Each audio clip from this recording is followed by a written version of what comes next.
It's one of த ரொம்ப remarkable mind அது. அது அது நான் வந்து ராஜான்னு சொல்ல வந்த மைண்டுன்னு சொல்லுவாங்க. ஆமாம், பேசும்போது எரும மாடு மாதிரி இருக்கும், பாடும்போது பசு மாடு மாதிரி இருக்கும். பொண்ண நினைச்சு நினைச்சு உருகி போனே மெழுகா. Basically I have also learnt martial arts. நான் கொஞ்சம் மார்ஷியல் ஆர்ட்ஸ் பழகிருக்கேன். அதுக்கப்புறம் நான் வந்து ஒரு ப்ரூஸ்லியை பற்றி ஒரு ஒரு எக்ஸ்டென்சிவ் ஸ்டடி பண்ணியிருக்கேன். ஜாப்பனீஸ் கல்ச்சர், அதாவது வந்து சாமுராய்களுடைய வாழ்க்கையை வந்து ரொம்ப டீப்பராக படிச்சிருக்கேன். ஸோ எனக்கு வந்து இப்போ கூட வந்து கெண்டோன்ற ஒரு புக்கு படிச்சுக்கிருக்கேன். ஸோ அந்த என்னை வந்து இந்த மார்ஷியல் ஆர்ட்ஸ் வந்து நான் திரும்பி சொன்ன மாதிரி பீட்ஸ் தான், அது வந்து ரிதம் தான், ஒரு பஞ்சு, ஒரு பிளாக்கு, எல்லாமே ரிதம் தான் ஆக்சுவலாக. ஸோ ஒரு படத்தில் வந்து ஒரு ஒரு சண்டை காட்சின்ற ஒரு அதீத உணர்வு தான். நிச்சயமாக வந்து சேரனால் வந்து ஒரு 2 பேர், ஒரு ஆள் கூட அடிக்க முடியாது ஆக்சுவலாக. ஒரு 10 பேர் அடிக்கிறது வந்து நம்ம எப்படின்னா, அதை நம்ம வந்து ஒரு ஒரு ஒரு ஒரு ஒரு இமேஜினேட்டிவாக திங்க் பண்ணி பார்க்கணும். சினிமாக்குள்ளே உள்ள நான் ரியாலிட்டிக்குள்ளே எப்படி ரியாலிட்டி ஆக்கலாம் அப்படின்றத எப்படி பார்க்கும்போது அது எப்படி சுவையாக சொல்லலாம். ஒருத்தர் வராரு, ஓகே, அவர் ஒரு போலீஸ்காரரு, ஓகே, நிச்சயமாக மார்ஷியல் ஆர்ட்ஸ் படிச்சிருப்பாரு. இப்போ நான் புதுசாக ஒரு ஃபைட் பண்ணோம், ஒரு 5 பேர் வந்து கட்டையெல்லாம் எடுத்து வராங்க, கத்தியெல்லாம் எடுத்தோம்னா இவர் இங்கேருந்து மேலே பறந்து பறந்து பறந்து அடிக்கிறதுல வாய்ப்பே கிடையாது. அது அது இட்ஸ் நாட் அ ரியலிசம். சினிமா ரியலிசத்துக்குள்ளே ரியலிசம் அல்ல. ஸோ என்ன பண்ண, what if as go very simply இப்போ சேரனை பார்த்தேன், சேரனை வந்து ரொம்ப சிம்பிளாக பண்ணேன் எப்படி இருக்குன்னு யோசித்தேன். நான் வந்து உட்காரும்போது நான் உட்காந்து அப்படியே என்ன பண்ணேன், எல்லாரும் ஒன்றா அமைதியாக இருக்கணும், உட்காந்துக்கிட்டே ஒரு 1/2 hour உட்காந்துட்டே இருந்தேன். நான் ஃபைட்டு பண்ண ரிகர்சல் எனக்கு பிடிக்கல. என்ன சொன்னேன், எல்லாத்தையும் எல்லாம் அழிச்சு நான் கிழிச்சு போட்டேன், எல்லாம் ஸ்டோரி போர்டெலாம் போட்டுட்டேன், கிழிச்சு போட்டு என்ன பண்ணேன், முதல்ல நீங்களாம் வாங்கடா அப்படின்னேன். உடனே என்ன ஃபஸ்ட்டு அந்த ஷார்ட்டாக எடுத்தேன். சேரன் சார் நீங்கள் நடுவில் நில்லுங்கண்ணே. நல்ல யோசிச்சேன், என்ன பண்ணுவார் அவரு. இப்போ அவன் பெரிய கத்தி வர்றான், கையில் கத்தி இல்லை, என்ன பண்ணலாம், ஒருவேளை பாக்கெட்டில் ஒரு நெயில் கட்டர் வச்சிருந்தா எப்படி இருக்குன்னு யோசிச்சேன். உடனே நெயில் கட்டர் போய் கொடுத்த நெயில் கட்டர் கொடுத்தேன். என்ன பண்ண, சரி நெயில் கட்டர் வச்சு நெயில் கட்டர் எடுத்து இத்தினூண்டு கத்தி தான். அப்போ நினைச்சேன், வல்லவனுக்கு புல்லும் ஆயுதம், வல்லவனுக்கு புல்லும் ஆயுதம். ஒருவேளை புல்லு இருந்தால் கூட புல்லில் கூட கண்ணை குத்திருக்கலாம். ஓகே, ஒரு அடுத்த படம் பண்ணலான்னு இருக்கேன் ஆக்சுவலா. என்ன பண்ண, அந்த கத்தி எடுத்து அந்த கத்திக்குள்ள ஒரு மினிமம், சினிமாவில் ரொம்ப அழகு, less is more. Absolutely. When you do minimum, it will be projected as a maximum actually. So நான் அப்போ ஒன்றும் இல்லை, ரொம்ப அப்புறம் அவருக்கு ஃபைட்லாம் ரொம்ப தெரியாது, அவர் ரொம்ப ஸ்டெப்ஸ்லாம் கற்றுக் கொடுக்க முடியாது. நான் ரொம்ப சிம்பிளாக கோரியோகிராஃப் பண்ணேன். ஒரு பிளாக் பண்ணுங்க, பஞ்ச் பண்ணும்போது ரொம்ப ஸ்ட்ராங்காக பஞ்ச் பண்ணுங்க, அப்புறம் ஃபேஸில் எந்த ரியாக்ஷன் இருக்கக்கூடாது.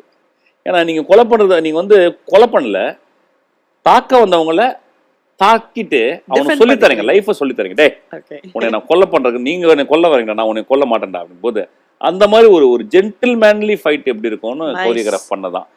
இது வந்து it's a concept, it is a concept. So அதை வந்து நம்ம திங்க் பண்ணி எப்படி ஒரு எடுக்கிறது அப்படின்றது தான். Very happy. ஒரு பெண்ணுக்கு வந்து நீங்கள் உங்கள் ஹேண்ட்பேக்கில் இனிமேல் வந்து ஒரு நெயில் கட்டர் எடுத்துகிட்டு போங்க. ஐ திங்க் யாராவது தப்பாக வந்தால் நீங்கள் தாக்கலாம். மனசில் வந்து வல்லவனுக்கு புல்லும் ஆயுதம், நீங்கள் வல்லவனு புரிஞ்சுட்டீங்கன்னா நீங்கள் தாக்கிடுவீங்க ஆக்சுவலாக. அதுதான். Thank you. Yes sir, about music பேசிகிட்டு இருந்தோம். இட்ஸ் ஒன் ஆஃப் த ரொம்ப ரிமார்க்கபிள் மைண்ட் அது. அது நான் வந்து ராஜான்னு சொல்ல வந்த மைண்டுன்னு சொல்லுவாங்க. வெரி இல்ல நீங்க சொன்னீங்க பாத்தீங்களா, 1,00,000 பேர் தற்கொலை பண்ணிருப்பாங்க, 12 லட்சம் பேர் காப்பாத்து. நான் வந்து சும்மா எக்ஸாஜரேஷனா சொல்லல. இல்ல, ஐ அக்ரி வித் யூ. வந்து ரொம்ப சிம்பிளா நீங்க பாத்தீங்கன்னா, இத்தனை வருஷமா இப்ப ஃபார் எக்ஸாம்பிள் இந்த படத்து சைக்கோல 2 பாட்டு நான் சொல்லிட்டு போன உடனே எனக்கு என்ன பண்ணுவீங்களோ தெரியாதுப்பா, எனக்கு 2 பாட்டு இருக்கு. எனக்கு 2 பாட்டை நான் ஹிட் பாட்டு கேட்கல, உங்க ரசிகர்கள் இருக்காங்கல்ல அவங்க எல்லாரும் போய் மனசு தொட்டுறணும், அந்த மாதிரி ஒரு பாட்டு வேணும்னு சொல்லிட்டு ரொம்ப அவர் என்னன்னா வந்து அவர் வந்து அவருக்கு பிடிக்கும். நான் ரொம்ப புஷ் பண்ண பிடிக்கும் அவருக்கு. அவர் ரொம்ப ஈஸியாக போட்டுருவாரு, பட் நான் இன்னும் புஷ் பண்ணுவேன்.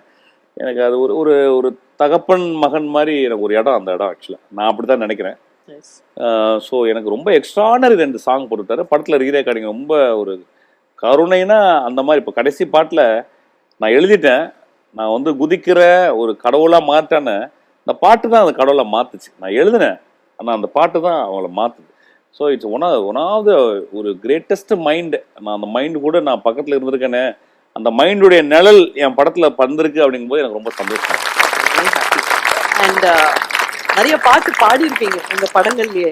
ஒன்ன நினைச்சு நினைச்சு உருகி போனே மெழுகா நெஞ்ச உதச்சு உதச்சு பறந்து போனா அழகா யாரோ இவளோ என்னை தீண்டும் காற்றின் விரலோ யாரோ இவளோ தாளாட்டும் தாயின் குரலோ. Thank you so much. ஆக்சுவலா நீங்க பேசும்போது உங்களோட டோனும் ஆனா நீங்க பாடும்போது அதுல ஒரு தானா ஒரு மென்மை ஒரு மெலடி. ஆமா, பேசும்போது எரும மாடு மாதிரி இருக்கும், பாடும்போது பசு மாடு மாதிரி இருக்கும். இல்ல இப்ப நீங்க சின்ன வயசுல யூ said அம்மா அப்பா பாடிட்டே இருப்பாங்க, அதுல நீங்க அடிக்கடி முணுமுணுக்கிற பாட்டு ஏதாவது இருந்தா ஒரு 2 லைன்ஸ். இல்லை, எனக்கு அப்பா பாடுனது இல்லை, எனக்கு பீசுஸ்ல பாட்ட அம்மா பாடு. எனக்கு எனக்கு தெரிஞ்சு ரொம்ப ஆதர்சமான இந்த இந்த இந்த 75 வருஷ சினிமாவில் வந்து ஒரே ஒரு பாட்டு நான் வந்து கிரேட்டஸ்ட் சாங்னு சொல்லுவேன். அது வந்து எம்எஸ்வியினுடைய நினைக்க தெரிந்த மனமே தான். வாவ். நானும் வந்து அந்த பாட்டை நான் வந்து 40 வருஷமா பாடிக்கிட்டே இருக்கேன். நான் பாட சொல்லாதீங்க, அதை நான் ஹம் பண்றேன். அந்த பாட்டினுடைய இனிமை வந்து எனக்கு தெரிஞ்சு அந்த என்ன ராகம், நிறைய ராகம் நான் கேட்பேன். எங்கே போனாலும் ஒரு மியூசிஷியன் அது என்ன ராகம்னு கேட்பேன். இல்லைங்க, நிறைய ராகம் மிஸ் ஆகிட்டு வருது, நிறைய ராகம் மிக்ஸ் ஆகி வருதுன்னு சொல்லுவாங்க. அதோடைய சுகம் இருக்கு பார்த்தீங்களா, அது ரொம்ப. செந்தூரப்பூவே பாட்டு இருக்கும், செந்தூரப்பூவே செந்தூரப்பூவே, அது அது ஒரு பெரிய தேவகானமா இருக்கும்.